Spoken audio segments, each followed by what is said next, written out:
Assalamualaikum warahmatullahi wabarakatuh. Jumpa lagi di Kobarkan, Kongko Bareng Perpustakaan.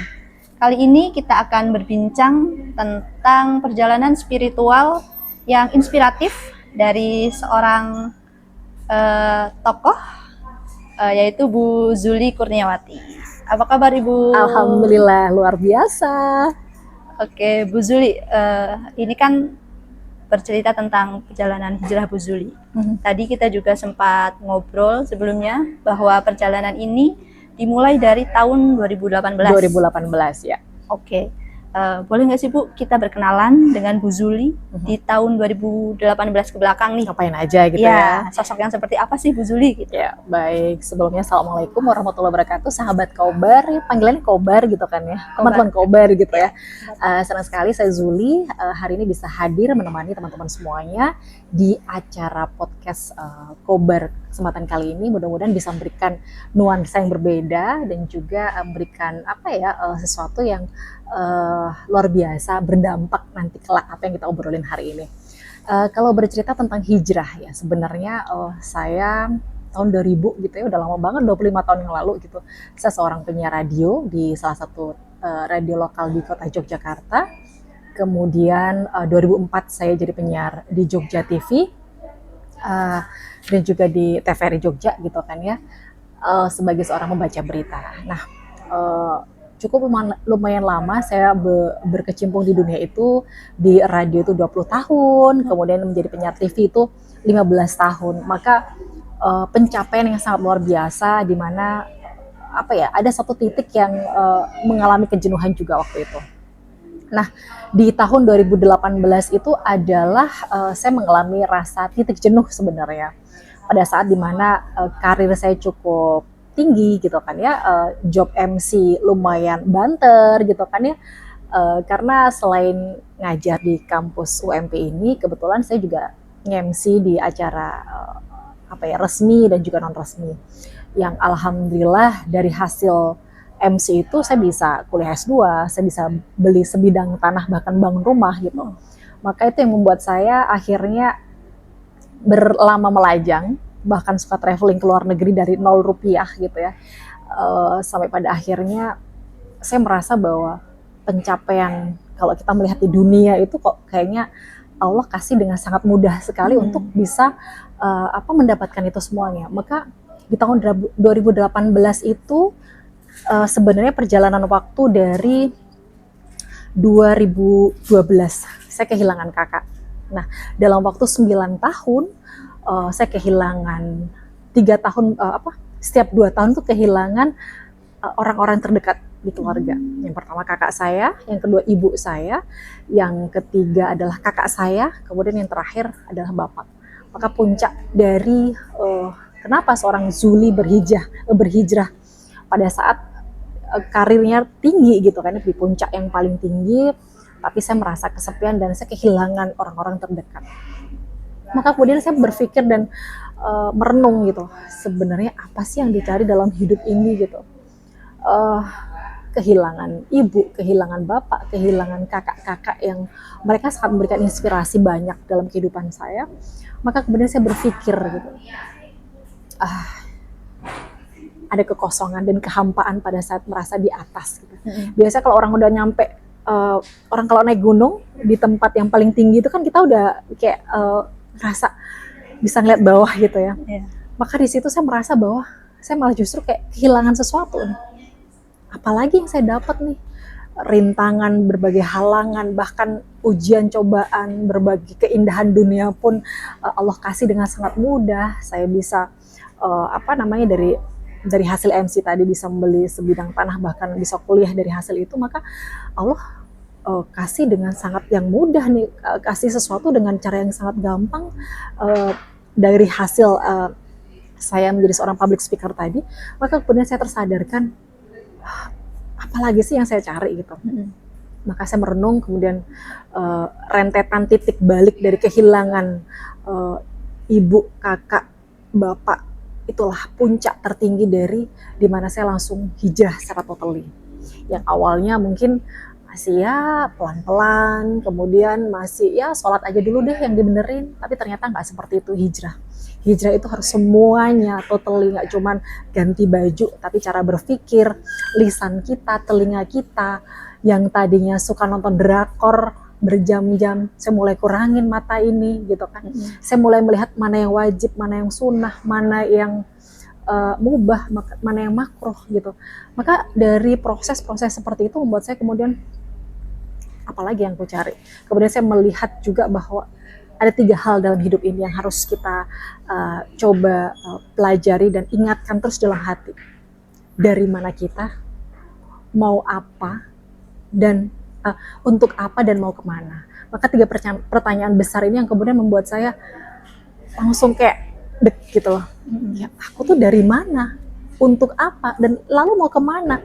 Maka kalau saya cuma ngejar dunia terus tanpa henti, butuh validasi manusia, kayaknya udah nggak saatnya lagi untuk saya seperti itu. Maka saya ngerasa udah cukup. Saya di dunia televisi 15 tahun, di dunia radio 20 tahun, di dunia saya juga pernah nge-MC sampai di Jakarta waktu itu presidennya Bapak SBY, Susilo Bambang Yudhoyono, acara Pawai Budaya Nusantara. Maka pencapaian tertinggi MC sudah, menjadi seorang penyiar televisi juga udah cukup, saya rasa seperti itu. Maka saya harus kembali kepada Allah biar hidup akan semakin terisi, bukan hampa lagi gitu ceritanya. Oke, Bu. Hijrah ini kan kayak berpindah lah ya, Bu, dari mungkin kebiasaan lama ke kebiasaan baru dan lain-lain gitu. Nah, setiap keputusan yang kita ambil tentunya ada tantangan atau resiko yang mengikuti gitu ya, Bu. Betul. Dari keputusan untuk berhijrah Bu Zuli sendiri, tantangan apa yang kira-kira dihadapi, Bu? Oke, tantangan yang saya hadapi pada saat itu adalah tentu saya kehilangan fulus yang dulu sangat mudah ya. Kalau hari Sabtu, Minggu itu selalu ada job nge-MC mantan itu 2-3 kali. Tiba-tiba karena saya sudah tidak terjun di dunia itu, sudah nggak menjadi seorang penyiar televisi dan nggak di radio lagi, maka otomatis secara fulus tadi atau secara amplop gitu ya, atau pendapatan tentunya berkurang.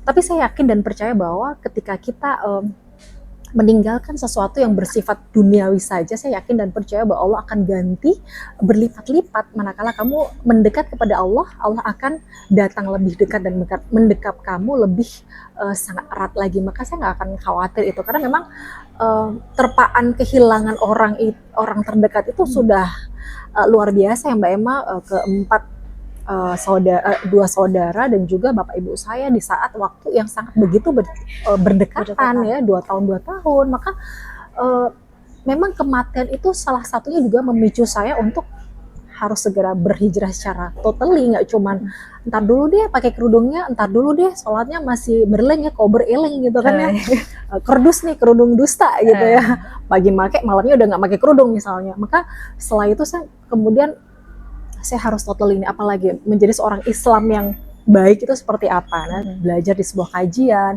Yang dulunya sibuk dengan drakor, saya mulai udah tinggalkan. Yang dulunya sibuk kongko sama teman-teman entertainment di Jogja, kan saya punya komunitas teman-teman penyiar radio gitu ya. Biasanya kita kongko lah, ngapain gak jelas, ngopi cantik atau sekedar nongkrong gibahin orang gitu kan ya. Itu mulai udah saya tinggalkan. Maka kalau tadi saya sampaikan bahwa tantangan terbesar memang kehilangan uang, yang biasanya saya selalu dapat job MC manten atau apapun ya, acara pemerintahan di kota Yogyakarta itu cukup sering memakai jasa saya, sehingga ya itu terasa sekali. Yang kedua adalah teman ya. Nah itu ibarat kata ketika saya hijrah tuh kayak ganti circle gitu loh. Yang temannya dulu seperti apa, komunitas pecinta drakor, komunitas pecinta ngopi, komunitas pecinta gibah, akhirnya Allah gantikan dengan orang-orang yang baru, yang benar-benar hanya Allah saja, Allah terus, Allah selamanya. Oke, berarti tentu banyak perbedaannya Bu dari Sangat yang sebelum hijrah kemudian setelah hijrah gitu ya. Tentu juga ada kebiasaan-kebiasaan yang berubah juga kan Bu, seperti yang Bu Zuli tadi sempat ceritakan. Boleh tahu nggak kira-kira kebiasaan lama apa yang sekiranya sulit sekali untuk diubah gitu Bu? Kebiasaan lama apa yang sulit dirubah ya? Sebenarnya Lebih kepada ngumpul sama temen itu ya. Oke. Saya itu kan orangnya suka bercerita, termasuk tipikal orang yang banyak bicara, tapi suka berdiskusi gitu loh. Misalnya melihat apa, kemudian kita analisis, kita bercerita, kita melihat sesuatu, kita omongin bukan ngerasani orang ya atau gibahin orang, tapi lebih kepada ngumpul. Saya suka seperti itu, berdiskusi. Misalnya ada info apa, kita harus saling support, saling memberitahu. Nah, saya suka seperti itu, tiba-tiba kemudian kehilangan. Nah, itu memang berat ya, karena saya termasuk orang tuh yang suka membaur dengan orang-orang dan sebuah komunitas. Ketika saya berhijrah kan harus sadar diri Mbak Emma. Saya udah pakai kerudung, saya sudah enggak kalau tadi saya sampaikan, saya harus membatasi mata, membatasi telinga saya, membatasi lisan saya dengan pergerakan-pergerakan yang hanya untuk Allah gitu. Maka yang dulu kalau misalnya saya ngumpul sama teman-teman nih, misalnya ngopi dan segala macam, itu kan kayak nggak kenal waktu tuh ya. Sekarang tuh bener-bener yang nggak deh gitu. Saya mikirnya beberapa kali, kira-kira kalau saya nongkrong di sana atau ngumpul sama teman ini dapat pahala nggak ya dari Allah? Jadi hitung-hitungannya udah pahala gitu loh. Karena hidup itu kan cuman singkat gitu ya. Kalau kita cuman kebanyakan rebahan, scrolling, melakukan sesuatu yang nggak ada tujuannya, itu kayaknya eman-eman banget ya Mbak Emma, karena apalagi kita melihat bahwa ini adalah fase akhir zaman di mana sudah banyak fitnah di mana-mana, sekarang udah pakai AI di mana-mana, hoax di mana-mana, sehingga puncak dari salah satu itu juga banyaknya sesuatu yang sudah nggak beres di dalam pergaulan ini. Maka ya kalau saya tadi menyampaikan bahwa kembali kenapa hijrah, ya salah satunya Allah itu cinta banget sama seorang Zuli Kurniawati yang dulu adalah seorang penyiar TV di dalam sebuah panggung sana panggung sini, orang MC di mana-mana, yang kadang-kadang belum nutup aurat, naudzubillah min dzalik gitu. Saya benar-benar ya Allah, semoga Allah tutup aib hamba dan Allah benar-benar mengampuni segala tobat-tobat hamba gitu. Maka Masya Allah ya, jadi circle teman itu yang saling menguatkan itu yang baru sekarang ini ya, itu sangat memberikan dampak yang positif. Maka kalau dibilang apa yang susah, insya Allah nggak ada susah. Paling teman aja yang memang saya ngerasa kehilangan, karena saya punya sahabat-sahabat bestie dulu zaman perjuangan kami yang tiba-tiba menjauhi saya gitu.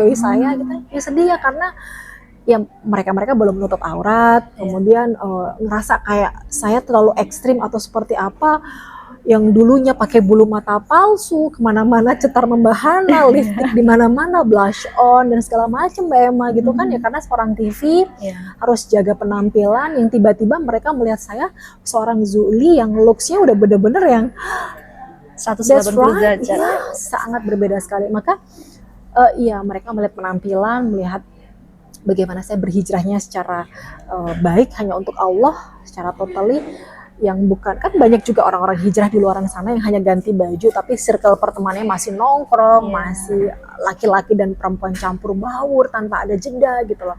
Nah, ketika saya sudah hijrah, saya benar-benar sudah membatasi itu, apalagi saya juga telat menikah, punya anak kecil-kecil ya, usia 8 tahun, 6 tahun, yang terakhir ini adalah 2 tahun, sehingga memang Allah tuh, saya bersyukur banget sama Allah benar-benar mencintai hamba, karena memang hidayah itu juga Allah yang kasih dan juga saya jemput. Maka klop kan, walaupun kadang di luar sana banyak orang kok belum pakai kerudung belum dapat hidayah, itu kan nggak boleh seperti itu. Harus hidayah itu memang Allah yang kasih, tapi kamu juga ada usaha. Kalau kamu nggak ada usaha, yang nggak klop juga, nggak nyampe gitu ya teman-teman semuanya. Maka saya merasa bahwa Allah sudah cari timing yang pas, di mana dulu seorang Zul yang anak panggung ya, MC di mana-mana, kemudian traveler di mana-mana yang tanpa jeda ya, ke luar negeri dengan Rp0, bukan karena punya uang, tapi memang karena suka searching kan. Waktu itu ada sebuah maskapai yang logonya merah gitu kan ya, suka ngasih Rp0, jadi tiap tahun tuh udah besok kemana ya, ke Thailand, besok ke Singapura, udah ada list seperti itu. Ya itu kan nggak bermanfaat sekali ya waktu zaman masih muda, itu hanya memanjakan mata dan memanjakan perut, juga validasi manusia juga. Maka ketika hijrah tuh benar-benar kemudian menikah, ketemu suami yang sama-sama hanya dikenalkan, bukan pakai ta'aruf ya, tapi dikenalkan oleh seorang kawan karena prihatin melihat seorang Zuli yang sampai umur sekian kok belum nikah gitu. Karir apa yang dicari? Karir dunia.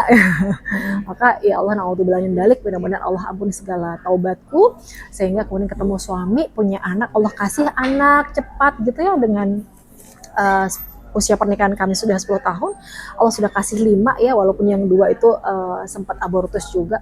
Maka kesibukan berumah tangga dan ngurus suami juga anak-anak itu adalah sebuah petunjuk dari Allah bahwa sudah saatnya hijrah.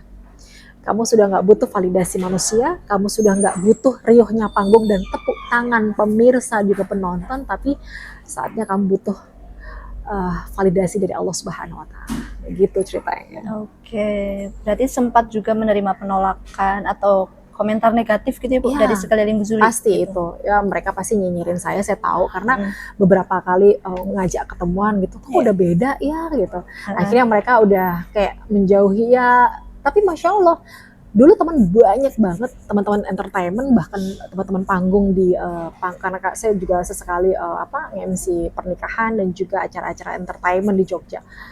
Secara perlahan Allah pisahkan, bahkan memang kemudian sekarang ganti orang baru yang di dalam pikirannya itu ya memang hanya mikirin Allah gitu.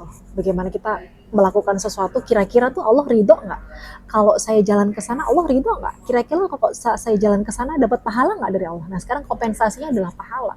Ya kan Mbak Emma, hidup cuma sekali kita dikasih waktu di dunia. Padahal kalau tadi kan saya sampaikan bahwa 3 hal yang harus kita ingat, kita itu dari mana, untuk apa, dan mau kemana. Cuman ada 2 nih, mau kemananya, surga atau neraka gitu. Jangan sampai 50 tahun kita masa penantian nanti di padang mahsyar, kita menanti untuk di Allah menunggu pertanggungjawaban. Sementara amalan kita selama di dunia hanya sia-sia, sesuatu yang nggak ada manfaatnya, nggak bisa kita pertanggungjawabkan. Ngapain sekarang melakukan sesuatu, kira-kira Allah bakal kasih privilege apa nih? Nah itu kan boleh kita mengharapkan sesuatu dari Allah untuk mendapatkan ridhonya gitu. Oke Bu Zuli, setelah berhijrah nih Bu Zuli, aktivitas kan dari sebelumnya penyiar TV, penyiar radio gitu ya, pasti kan ada aktivitas baru nih. Kira-kira apa aktivitas barunya Bu? Alhamdulillah, pertanyaan yang sangat luar biasa, memacu adrenalin saya nih. Karena dulu saat saya masih belum hijrah Mbak Emma, saya tuh pagi udah siaran TV di Jogja TV ya. Siaran pagi namanya Pawartos Engine. Kemudian saya ke kampus menuju di Purworejo, waktu itu naik motor gitu kan, naik kendaraan motor untuk bisa ngajar mahasiswa. Maka waktu itu saya bisanya ngajar itu antara jam 9.30 atau jam 10-an gitu ketemu mahasiswa. Itu nanti sampai siang. Nanti sore saya udah siaran malam lagi namanya Pawartos Ngayogyakarta. Nanti habis itu saya tuh, karena kalau siaran di TV itu weekly ya, jadi Senin sampai Jumat. Kemudian kalau di radio itu juga Senin sampai Jumat. Maka saya juga malamnya aku pakai untuk siaran radio. Nanti Jumat, Sabtu, Ahad itu saya pakai untuk job-jobnya MC. Maka nggak ada waktu. Nah, Padat banget ya Bu? Padat banget dulu. Makanya lama nikahnya karena lebih mencintai pekerjaan kan waktu itu. Nah, kemudian pada saat ketika saya sudah hijrah dan kemudian menikah, saya lebih memilih karena udah ninggalin TV ya, saya meninggalkan dunia televisi itu 2018, 2019 ya teman-teman semuanya. Jadi kalau totalis saya hijrah itu adalah 6 tahun ini, hijrah dari dunia panggung, gemerlap, sorot lampu, tepuk tangan penonton gitu, saya sudah meninggalkan itu semuanya. Maka pada akhirnya ketika saya sudah menikah dan berkumpul dengan suami dan kemudian ketemu suami dan dengan anak-anak ini, saya menemukan sebuah perubahan yang benar-benar berbeda ya. Kayak tadi saya harus bangun, kalau tadi kan bangun jam 5 nggak jelas ya, kadang-kadang ya sholat subuh iya, tapi kadang-kadang terus kemudian ngapain lagi ya, ngumpul sama teman, terus siaran TV, itu kan ya sebenarnya juga bagus ya, cuman kan waktunya kalau sudah berkeluarga ngapain siaran TV, mending buatin sarapan buat suami, nganterin anak sekolah, itu kan jauh lebih berpahala. Maka sekarang mungkin lebih simpel ya, karena aktivitas saya hanya di kampus dan saat ini saya juga tengah mengambil S3 di UNY, sehingga aktivitas saya hanya itu. Maka bersyukur ketika saya lagi kuliah di UNY, waktu saya akan lebih banyak di rumah untuk ngurusin anak-anak. Maka mau ngambil S3 sekarang atau nanti, lebih senang sekarang karena tentunya akan officially anak-anak bondingnya dapat dengan saya. Pagi saya nganterin anak sekolah, nanti saya jemput anak sekolah siang, karena kebetulan anak-anak pulang jam 3-an, setengah 4, sehingga antara jeda waktu karena anak-anak masuk tadi saya nganterin anak saya dulu jam 6, Ya, kemudian saya naik kereta jam 6.30. Habis nganterin langsung berangkat ke kampus naik kereta dan sampai sekarang di sini. Masih bisa ketemu mahasiswa, bimbing. Tapi kan rutinitasnya udah nggak kayak hektik banget kayak dulu gitu. Sekarang lebih kepada karena pengabdian seorang pengajar pendidik itu kan jauh lebih berpahala. Saya merasa seperti itu ya. Mencerdaskan anak-anak, mencerdaskan orang dengan ilmu-ilmu yang bermanfaat, sehingga saya memilih pekerjaan yang kira-kira Allah ridho gitu. Maka pas banget menjadi seorang pendidik dan juga bisa bermanfaat untuk lingkungan dan bisa lebih bonding sama anak-anak lebih lama. Karena memang Mbak Emma, saya itu termasuk orang yang sangat OCD gitu. OCD itu apa ya istilahnya, lebih ke kayak sebelum ninggalin rumah tuh harus bersih, harus udah nyuci baju dulu, harus udah jemur dulu. Jangan salah, di kesibukan saya yang cukup padat di kampus dan di urusan Radio Surya FM juga, saya tetap nyuci baju, saya tetap nyiapin makanan buat suami dan anak. Bahkan baju suami yang mau dipakai nanti buat kerja udah saya cepake di tempat yang biasa beliau make gitu kan.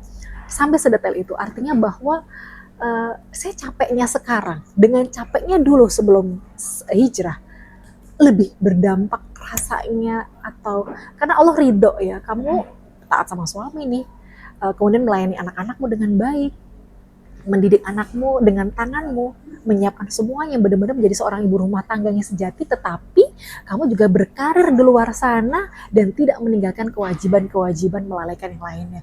Anak-anak tetap dapat bonding yang baik, saya juga tetap nganterin sekolah anak, saya juga tetap jemput sekolah anak. Artinya karir juga boleh, tapi juga urusan rumah, hak-hak anak dan juga hak-hak suami terpenuhi dengan baik. Maka rasa itu yang benar-benar lebih berdampak ke saya setelah after hijrah. Maka memang kalau Allah ridho itu tuh segala sesuatu tuh lebih enak dijalanin. Tapi ukurannya udah bukan dunia kan, ukurannya udah bukan duit lagi. Kalau dulu berapa duit nih amplopnya gitu kan habis jadi MC.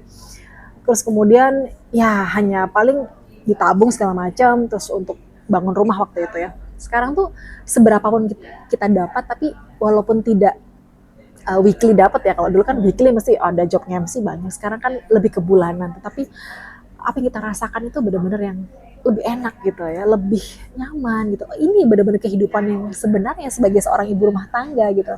Maka kalau saya sampaikan saya sedang berkarir menjadi ibu rumah tangga yang berkarir surga ya tentunya, bukan berkarir dunia saja. Maka saya tidak ingin menzolimi anak-anak yang kemudian saya hanya titipkan ke rewang ya, tapi saya juga tetap harus ngebentuk nih, karena nanti tangan saya akan dihisap, lisan saya akan dihisap, gerakan tangan dan semuanya akan dihisap. Maka ketakutan-ketakutan itu yang tentunya saya mungkin agak ya kurang garcep juga kalau berkarir di kampus ya. Maka ya karena perempuan itu kan sebenarnya tidak sepenuhnya tetap boleh berkarya, tetapi tidak harus sepenuhnya kemudian totali sampai meninggalkan kewajiban kita terhadap anak-anak.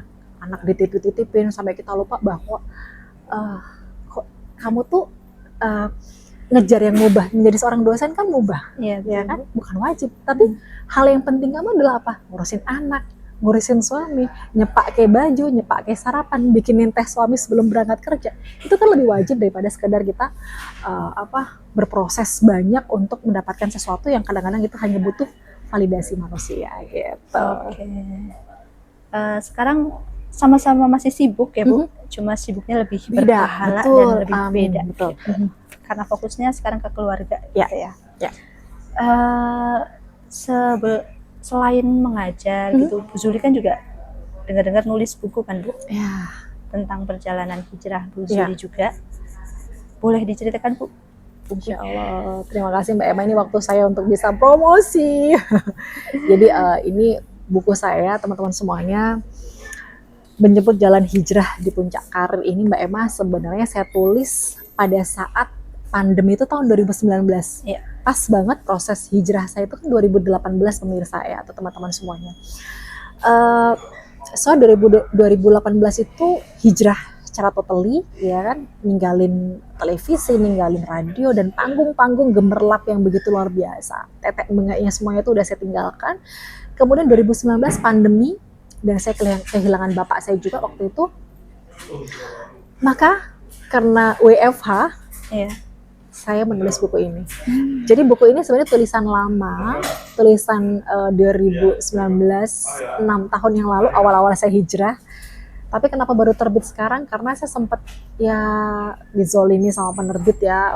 Ada sebuah salah paham yang pada akhirnya telat sampai 5 tahun baru launching. Jadi tapi alhamdulillah Allah masih kasih kesempatan untuk bisa memberikan buku ini untuk bisa dibaca kepada banyak orang. Karena bagi saya prinsip wariskan hidupmu lewat tulisan. Mudah-mudahan saya sih sesimpel ini aja. Mudah-mudahan karya saya ini menjadi penyemangat bagi orang-orang yang hijrah di luar sana, dan seenggak-enggaknya anak saya 3 ini tahu nih, oh iya toh dulu ibu saya tuh sebagai penyiar televisi, ibu saya tuh sebagai penyiar radio yang kemudian hijrah, dan sekarang totally hanya untuk ngajar, ngurusin anak-anak dan juga di jalan dakwah begitu.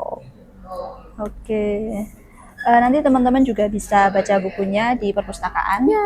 Karena Bu Zuli menghadiahkan ini buat teman-teman nih ya. Tapi bukan berarti teman-teman juga bisa mendapatkan di toko Orange, ini juga boleh banget. Nanti silahkan bisa searching kalau untuk koleksi pribadi di Menjemput Jalan Hijrah di Puncak Karim ya. Gitu. Penting banget, mudah-mudahan bisa memberikan ibroh, bisa memberikan masukan dan berdampak untuk teman-teman semuanya untuk yang mau berubah atau hijrah. Hijrah jangan hanya jalan di tempat ya, tapi harus ada progresnya. Oke. Jadi Bu Zuli, kalau boleh kita merangkum nih, makna hijrah menurut Bu Zuli secara pribadi seperti apa? Oke, jadi bagi saya itu hijrah itu bukan tentang menjadi sempurna, tapi tentang berani memperbaiki diri, meskipun itu perlahan ya. Ada satu di buku saya ini yang cukup bisa dibaca teman-teman nanti mungkin kalau pas berkunjung di perpustakaan. Jadi intinya begini, bahwa hidup itu bukan semata soal bersinar di mata manusia, tetapi tentang bagaimana menjadi berarti di hadapannya. Intinya adalah bahwa kita hidup di dunia itu nggak butuh validasi manusia, tapi hanya ridhonya Allah udah cukup, nggak lebih dari itu. Maka kalau kita cuma butuh validasinya Allah, ngapain kita repot-repot butuh validasinya manusia, butuh tepuk tangan manusia, butuh pujian dari manusia, udah nggak perlu lagi. Yang penting kira-kira Allah ridho nggak kalau saya melakukan ini. Yang penting kira-kira Allah kasih aku privilege apa nih ya kalau saya melakukan ini. Maka ada sebuah yang tadi saya sampaikan di urutan sebuah urutan pahala gitu ya. Kita harus melakukan yang wajib dulu, kemudian sunnah, mubah dan makruh. Kira-kira kalau kita jalan ini, kira-kira ini masuk apa ya? Oh, masuknya sunnah. Ya udah, berarti pahalanya cuma dapat sunnah. Mending kita melakukan yang wajib dulu nih. Wajib apa nih? Ya, ngurus rumah, mencari ilmu, menuntut ilmu. Ilmu apa? Ilmu syar'i. Itu adalah wajib sebagai seorang manusia. Ya, apalagi kita seorang muslim, tentunya kita harus banyak belajar gitu. Kalau tadi juga Mbak Emma menanyakan kegiatan ibu ngapain aja sekarang selain itu, dan kebetulan saya punya Omah Hijrah ya. Saya foundernya Omah Hijrah sejak tahun 2018. Saya mendirikan Omah Hijrah di rumah. Kenapa ada Omah Hijrah? Ya karena itu bersamaan dengan seorang Zuli Kurniawati Hijrah, maka kemudian saya mendirikan Hijrah. Saya mendirikan Omah Hijrah itu berarti kalau terhitung sekarang sudah 7 tahun. Alhamdulillah ada ibu-ibu, ada emak-emak, tetangga, anak kecil, bahkan bapak-bapak juga. Itu ada ustadz-ustazahnya juga yang membantu untuk belajar mengajar di situ. Saya punya kegiatan Omah Hijrah series namanya Bertakwa, Berantas Buta Aksara Al-Quran Warga. Dan ini free untuk warga yang ingin belajar di Omah Hijrah. Kemudian juga bagi yang sudah dari Iqra ke Al-Quran, kita belikan Al-Quran. Kita berbagi Al-Quran secara gratis juga. Kemudian juga beberapa waktu yang lalu, tempo yang lalu waktu pandemi, kita juga ada Jumat Berkah. Jadi biasa ada mungkin yang mau sedekah, kita kasih ruangan untuk bisa berbagi di situ. Boleh mengisi, boleh juga mengambil ya gitu. Terus kemudian kalau hari Sabtu ada kajian muslimah juga untuk perempuan, ngomongin tentang sakofa Islam, parenting, kemudian juga banyak hal yang dibahas di situ. Intinya bahwa mudah-mudahan apa yang saya lakukan ini menjadi hujah di hadapan Allah, menjadi wasilah juga untuk kebaikan orang, bahwa seorang Zuli hijrah bukan hanya semata-mata ganti kostum, tetapi juga berubah lisannya, berubah kakinya atau langkah kakinya tadinya yang mungkin arahnya nggak jelas, sekarang udah mulai tujuan hanya untuk Allah. Lisan, telinga, kemudian juga penglihatan itu juga mulai melihat mana yang memang itu Allah ridhoi. Maka bagi saya, ayo buat teman-teman yang masih di luar sana, yang masih tanggung-tanggung hijrahnya nih, buruan aja. Kita nggak tahu kapan maut itu akan menjemput kita. Mudah-mudahan kita berdoa, kita mati dalam keadaan husnul khotimah, kita meninggal dalam keadaan dicintai Allah, kita sedang uh, kencang-kencangnya beribadah, cinta-cintanya pada Islam gitu, sehingga kita bisa menjadi manusia yang maksimal. Ketika nanti Allah bertanya, Allah akan memberikan senyuman karena kamu sudah menjadi manusia yang hebat gitu ya, menjadi manusia kuat dan bisa menebarkan kebaikan bagi orang-orang di sekitar kamu. Begitu. Oke. Validasi orang tuh nggak penting ya Bu sekarang. Penting, iya. Yang penting Allah ridho aja. Betul. Gitu. Kira-kira Allah ridho, ya jalani aja gitu. Oke. Bisa kasih tips nggak sih Bu untuk teman-teman yang di luar sana mungkin yang sedang juga berpikir mau hijrah, untuk mau hijrah? Oke, teman-teman semuanya, saya agak sedikit nyontek ya. Mungkin saya akan kasih paham tentang kenapa kita harus berhijrah gitu. Itu ada di dalam surat di dalam hadis juga, bahwa begini, hijrah itu bukan hanya perubahan diri, tapi juga bagaimana keberadaan kita membawa kebaikan dan keimanan bagi orang lain. Nah, seorang muslim adalah orang yang kaum muslim selamat dari lisan dan juga tangannya. Dan seorang muhajir, orang yang berhijrah, adalah orang yang meninggalkan apa yang dilarang oleh Allah. Maka orang yang berhijrah adalah orang yang meninggalkan apa yang dilarang oleh Allah. Maka segeralah berhijrah untuk kita kepada mendekat lebih Allah. Allah lagi, Allah terus, Allah selamanya, tidak ada yang lain. Karena ada juga di dalam sebuah surat At-Taubah ayat 20 ya teman-teman semuanya, orang yang beriman, berhijrah dan berjihad di jalan Allah dengan harta dan jiwa mereka lebih tinggi derajatnya di sisi Allah, maka itulah orang-orang yang memperoleh kemenangan. Maka ya kalau kita masih mikirnya terlalu banyak ya, di luar sana banyak orang-orang yang lupa ya. Kita agak sedikit spill ya, di lingkungan kita ada orang yang suka flexing ya. Mungkin mereka lupa bahwa sebenarnya ruangan kita tuh pada saat kita meninggal cuma kecil ya. Apa yang dibawa kalau kita nggak butuh validasinya Allah, itu aja udah cukup. Maka apa hal yang tadi sudah sampaikan di dalam surat At-Taubah ayat 20, orang beriman, berhijrah dan berjihad di jalan Allah itu harta jiwa mereka lebih tinggi derajatnya. Dan ada satu lagi juga di dalam surat An-Nisa 100, ini cukup sering kita dengar, barang siapa berhijrah di jalan Allah, niscaya mereka mendapati di muka bumi ini tempat hijrah yang luas dan rezeki yang banyak. Barang siapa keluar dari rumahnya dengan maksud berhijrah kepada Allah dan Rasulnya, kemudian kematian menimpanya, maka sesungguhnya pahalanya tetap ditetapkan di sisi Allah. Dan Allah Maha Pengampun lagi Maha Penyayang.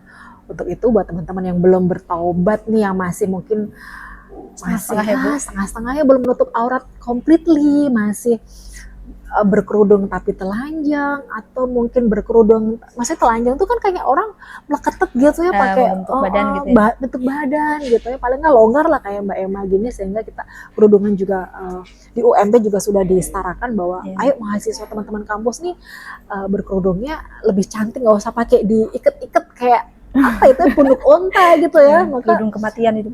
Kerudung kematian gitu ya. Betul sekali itu. Maka sebenarnya lebih cantik seperti ini karena memang lazimnya seorang perempuan itu seperti itu. Maka yuk segera berhijrah, karena kita nggak tahu kapan kematian itu akan menjemput ya. Jangan sampai kita belum menutup aurat tiba-tiba sudah dipanggil sama Allah. Na'udzubillah min dzalik. Maka tips berhijrah adalah yang pertama, luruskan niat kamu untuk saya lakukan niat berhijrah satu karena Allah. Dan untuk mendapatkan niat hijrah itu dan Allah terima amalnya, ada dua cara. Yang pertama, niatkan hanya karena Allah. Dan yang kedua, caranya yang betul. Kalau udah caranya yang betul, insya Allah nanti Allah akan memudahkan. Yang kedua, cari circle pertemanan. Oke, penting itu banget. Penting banget. Dulu ketika awal-awal saya hijrah, dijauhin banyak teman, datang di kajian, ketemu teman baru, dan beda-beda, pola pikirnya keren, otak saya ngerasa hidup terbakar gitu. Kalau udah nyebut nama Allah dan Rasulullah tuh langsung kayak cetek banget ilmunya. Saya masih bener-bener al-fakirah. Kok aku hanya selama ini mikirin sesuatu yang bikin kayaknya ribet banget ya, persoalan kecil ya, sepele dunia yang itu kita mati-matian carinya. Tapi padahal goalsnya kita apa sih? Surga. Kalau goalsnya surga, masa kita nggak mati-matian juga ngejar surga? Surga itu mahal bro, ya gitu ya. Yang kedua tadi circle pertemanan, yang ketiga cari tempat kajian yang membuat kamu ngerasa nyaman di situ. Kalau kamu datang di kajian ke Muhammadiyahan atau Aisyah, atau apalagi sih biasanya NA gitu ya. Nah, cari circle pertemanan yang memang membuat teman-teman semua itu ngerasa damai, dapat sakofah Islam, dapat ilmu yang keren, yang nancep banget sehingga kuat. Terus kemudian juga jangan habiskan waktumu hanya scroll-scroll IG atau scroll-scroll YouTube yang gak jelas, maka rubah tangan kamu untuk scroll-scroll yang berbau quotes Islam, kajian-kajian yang membuat kamu semakin lebih wow, Islam tuh keren banget gitu. Maka yang selama ini mungkin kita nggak tahu, kita jadi tahu. Terus kajian yang berikutnya adalah perbaiki sholatnya, karena ketika kamu memperbaiki sholat kamu, insya Allah akan memperbaiki hidup kamu. Masalah kamu juga akan diperbaiki karena sholat kita udah diperbaiki. Banyak membaca Al-Quran, banyak berzikir ketika luang, insya Allah Allah akan mudahkan bahwa kita terus berada di jalan ini. Dan jangan lupa berdoa, ya muqallibal qulub tsabit qalbi ala dinik, ya Allah tetapkan diri hamba terus berada di dalam Islam dan agamamu. Karena di dalam zamannya Rasulullah ada sebuah sahabat Rasulullah yang menjadi seorang penghafal Quran, rajin mengaji, banyak sholat, tapi pada akhir kematiannya dia menjadi mu'alaf. Na'udzubillah min dzalik. Maka jangan lupa doanya, ya muqallibal qulub tsabit qalbi ala dinik. Terus jangan lupa zikir pagi, zikir petang. Terus kemudian banyak doa sama Allah, banyak meminta. Dan yang paling penting, jangan tinggalkan Al-Quran. Selalu baca mushaf Al-Quran agar hati kita selalu damai. Even kita belum ngerti artinya, even masih terbata-bata, seenggaknya, setidaknya ada asupan gizi yang masuk di dalam jiwa dan rohani kita setiap hari. Begitu Mbak Ewa. Oke, Bu Zuli, terima kasih banyak atas waktunya. Sama-sama, Masya Allah. Sebelum kita berpisah nih Bu, mungkin ada yang mau di-share Bu terkait buku kedua mungkin? Oke, baik. Oh iya, still buku yang kedua ya, buku yang pertama dulu nih, jangan lupa dapatkan di toko Orange, dan nanti saya juga akan kasih untuk perpustakaan di sini agar teman-teman bisa baca. Kita kasih free, apa salahnya kalau saya memberikan ilmu untuk banyak orang, sehingga teman-teman nanti bisa baca dan giliran membacanya. Kemudian insya Allah di dalam beberapa bulan ke depan saya juga ini masih dalam tahap edit ya, menulis buku tentang jejak cinta di tanah suci, karena ini adalah proses perjalanan spiritual saya dengan suami dan anak saya, bagaimana saya menemukan cinta kembali bersama suami ya, udah cinta nih, tapi datang di tempat lahirnya Rasulullah dan tempat hijrahnya Rasulullah tuh benar-benar yang cinta itu makin tumbuh, dan yang paling penting makin cinta sama Allah, makin cinta sama Rasulullah, jadi makin cinta dengan Islam juga. Maka nanti tunggu ya. Saya nggak bisa spill banyak buku saya Jejak Cinta di Tanah Suci, tapi insya Allah nanti bisa memberikan dampak dan menjadi wasilah untuk teman-teman pembaca semuanya. Oke, teman-teman kita tunggu ya buku kedua dari Bu Zuli. Semoga bisa segera rilis, kita bisa membacanya juga, dan semoga dapat ilmu lain juga dari buku tersebut gitu. Dan jangan lupa buku pertamanya tadi terkait hijrah bisa dibaca di perpustakaan. Itu hadiah dari Bu Zuli untuk kita semuanya. Terima kasih sekali lagi Bu Zuli atas waktunya. Mudah-mudahan bermanfaat dan memberi dampak yang positif untuk para pembaca yang ada di sekitaran sini, juga teman-teman yang sekarang sedang menyaksikan Kobarkan. Ya, sukses terus. Oke. Teman-teman onlineku. Sekian Kobarkan kali ini teman-teman, kita jumpa lagi di Kobarkan berikutnya. Semoga ada value lain yang bisa kita ambil dari perjalanan hijrah Bu Zuli tadi. Sekian dan terima kasih. Wassalamualaikum warahmatullahi wabarakatuh.